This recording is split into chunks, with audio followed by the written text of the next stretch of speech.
what is up, everyone? It is me, Hand from Above, joined with my ever awesome and dueling partner, Brandon. What's up, dude? You know, stuff, things.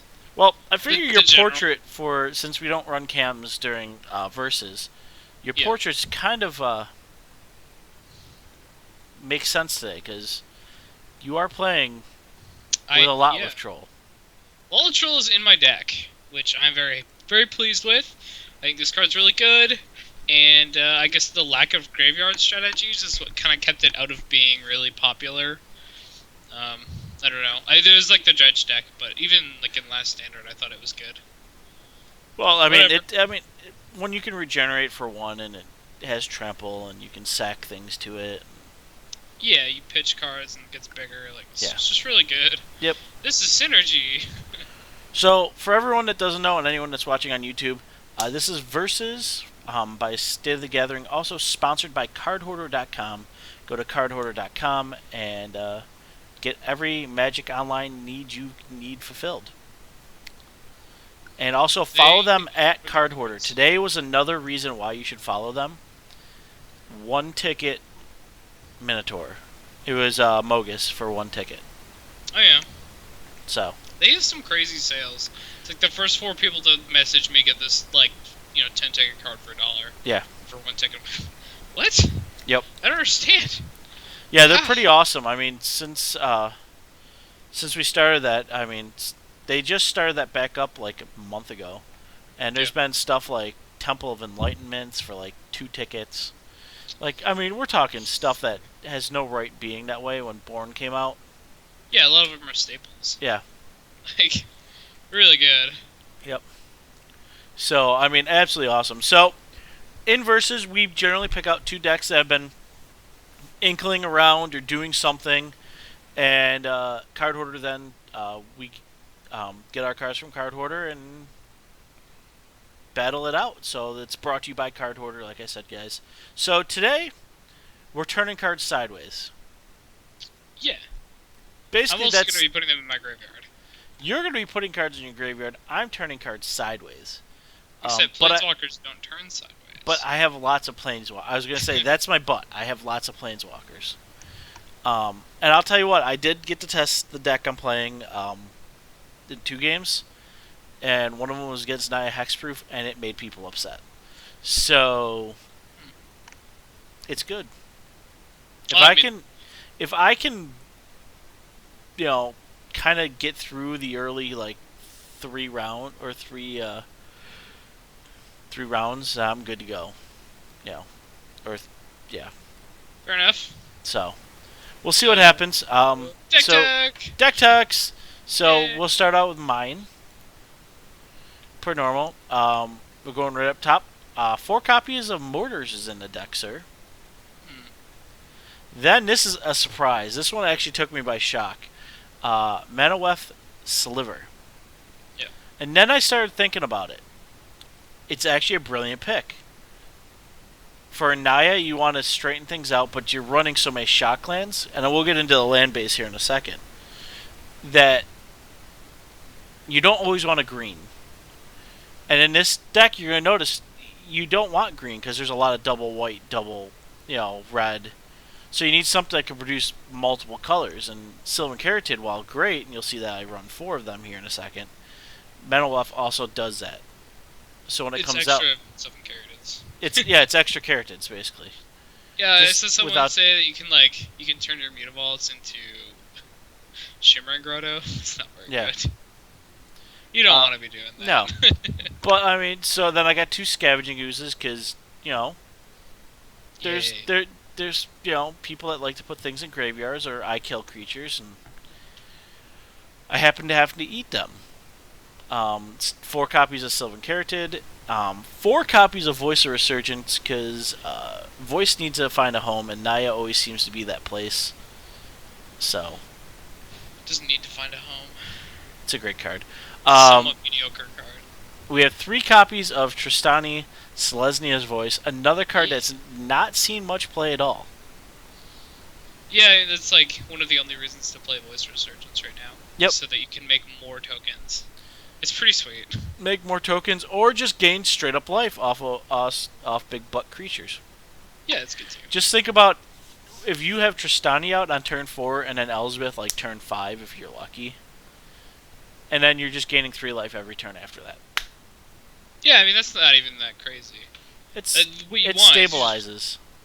Sure. I don't know. I think really the reason Tristan is here is to, I mean, Populate the life, voice life token. gain's cool. Yeah. Well, yeah, voice tokens. Yep. Like, Then we populating voice have tokens with an Archangel, 3 which is copies sweet. of Xenagos the Reveler. Not Xenagod, Xenagos the Reveler. Yeah, the good. The good one. 2 copies of Chandra Pyromaster. Also the good. 3 copies of Perforos, God of the Forge. Yes, the Red God has come out to play. 2 copies of Archangel of Thune. 2 copies of Assemble the Legion. 3 copies of Ajani, and 3 copies of Elizabeth. Now, if you're doing your math right, you're right. Hey, there is a lot of stuff here, and there's actually going to be 24 lands, so you're running a total of 61 cards in this deck. A little weird, but I'm going to admit, not bad. For his mana, he's running a Forest, 2 Plains, 4 Sacred Foundries, 4 Stomping Grounds, 4 Temple Gardens, 3 Temple of Abandonments, 4 Temple of Plenties, and 2 Temple of Triumphs. So that is a lot of scrying and a lot of shocking. So what do you think of the main deck so far there, Brandon?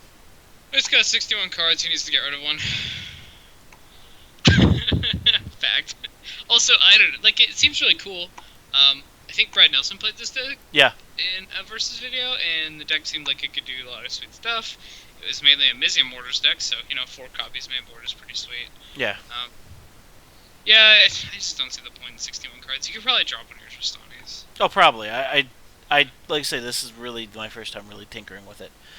Sideboard, he has an Archangel, 4 Deicides, because, well, Deicide hits a lot of things nowadays. Jeez.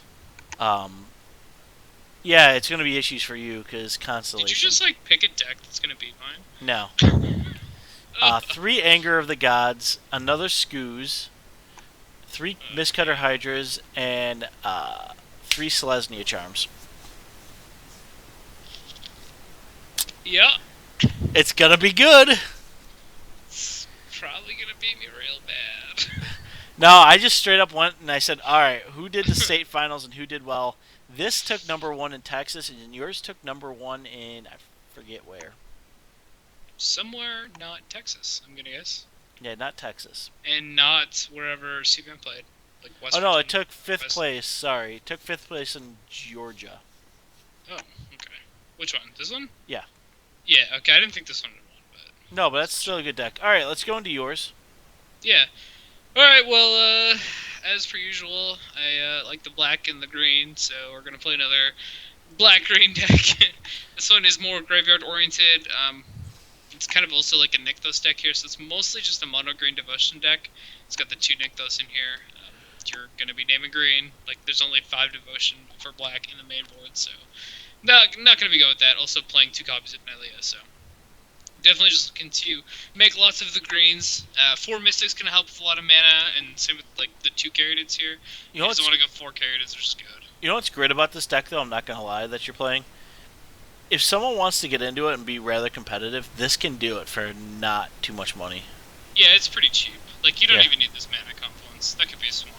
Yeah. That'd be fine. So like I said, 4 Mystics, 2 Caryatids as your mana ramp guys. You have some enablers and Commune with the Gods, and where is it? Satyr Wayfinder. 1 copy of Corvix's Insight. Now, how has that been playing? Have you touched it at all? Yeah, or- I've cast it once. It was pretty good. I just drew 3 cards, so and put 2 other creatures in my graveyard. It was pretty good. Yeah, that's. I'd say that was worth it right there. For 3 mana, certainly. Also running 3 Nyx Weavers, very good enabler as well. For the kind of just the beaters, we've got Lawless Troll and Boon Satyr. Generally, you're just gonna put I don't know, you bestow Boon Satyr and then you Strength of the Fallen onto your Lawless Troll and try to kill them that way. But honestly, I think I've killed more people with Satyr Wayfinders than anything else, because it's 1/1 and then it turns into a 20/20 very quickly. So it's It's very good.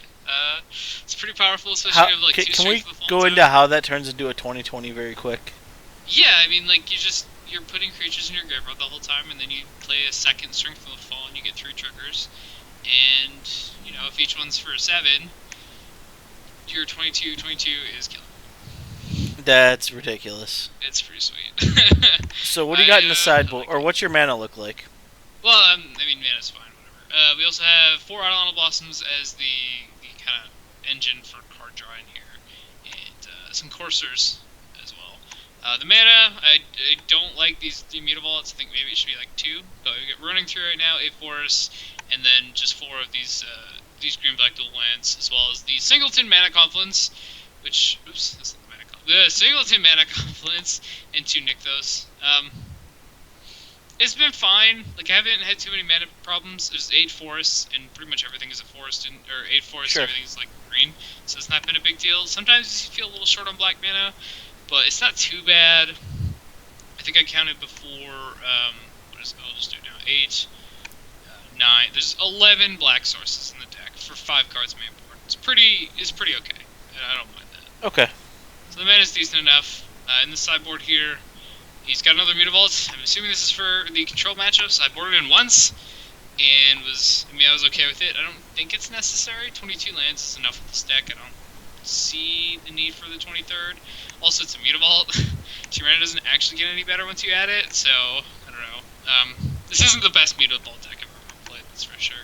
It is nice that you can activate Mutavault, play an enchantment, like if you play, I don't know, Eidolon Blossoms or whatever, or Nyx Weaver, and then you make your Mutavault gigantic. That's pretty cool. So, something good you can do after verdicts, which is mostly where that's relevant, so I guess it's good in that matchup. 2 Abrupt Case, 2 Color Guard Charms. These are the 2 cards I boarded in the most. There's a lot of matchups where you want them. Past that, the 2 best cards in your sideboard are Skylasher, Mosquito Hydra in the mono, or not even just versus mono blue, but versus like blue white or something like that. Skylasher has flash that can come in after a verdict. Mosquito Hydra has haste, so you can play that again after a verdict, get some damage in. None of them are enchantments, which kind of sucks, because it'd be sweet if you could just play them, trigger, what's that card called? Strength from the Fallen, and then hit them even harder, but as is, usually you end up having to leave like 2 mana open with your Hydras to be able to play, some random enchantment. So, kind of unfortunate there. They're not enchantments, but still very good in those matchups. And then we have these cards, which I think are only here for burn, which maybe that's the reason he did well. He had a lot of burn in the rounds, and then ended up just like dominating them with the sweet sideboard plan for it. But I am trying to think of other situations where I want these. Like the Disciples of Naya are a little more versatile. Oh my goodness, what happened? There we go. They're a little more versatile because you can play them versus like mono red and stuff like that. But the bows are mainly just for that matchup. Also, if your opponent has a bunch of like 1 toughness flyers, I guess that's the sort of thing. I don't know a matchup though. Yeah, that's yeah, alright. That's the deck. It's cool. I've been playing it a bit. I've been doing pretty well, but I've hit a lot of outliers. Decks that aren't super popular. I did beat Esper Control, and I beat a John Monsters list. The Esper Control matchup wasn't even close. I dominated them quite badly.